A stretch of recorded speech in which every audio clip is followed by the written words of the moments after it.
കോഴിക്കോട് മുക്കം പൂളപ്പൊയിൽ വീടിന് നേരെ ആക്രമണം. പൂളപ്പൊയിൽ സ്വദേശി വരികാലിൽ അഹമ്മദ് കുട്ടിയുടെ വീടിന് നേരെയാണ് കല്ലേറുണ്ടായത്. വർഷ ഗിരീഷ് വിവരങ്ങളുമായി. വർഷ, ആരാണിതിന് പിന്നിലെന്നൊക്കെയുള്ളത് കണ്ടെത്തിയോ? പോലീസിന് പരാതി നൽകിയോ?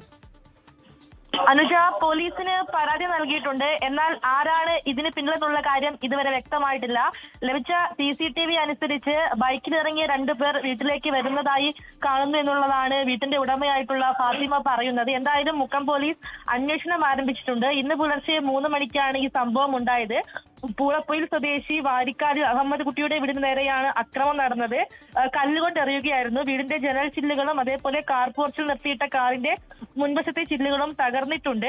ഇതിൽ ഏറ്റവും പ്രധാനപ്പെട്ട കാര്യം 15 ദിവസം മാത്രം പ്രായമുള്ള കുഞ്ഞിനോടൊപ്പം കിടക്കുന്ന റൂമിന്റെ ജനൽ ചില്ലുകൾക്ക് നേരെയാണ് കല്ലെറിഞ്ഞത്. ഭാഗ്യത്തിന് മാത്രമാണ് ആർക്കും പരിക്കില്ലാതെ പോയത് എന്നുള്ളതാണ് വീട്ടുടമ പറയുന്നത്. എന്തായാലും മുക്കം പോലീസ് അന്വേഷണം ആരംഭിച്ചിട്ടുണ്ട്. CCTV കേന്ദ്രീകരിച്ചാണ് അന്വേഷണം പുരോഗമിക്കുന്നത്. വർഷ ഗിരീഷ്, കോഴിക്കോട്ട് നിന്ന്.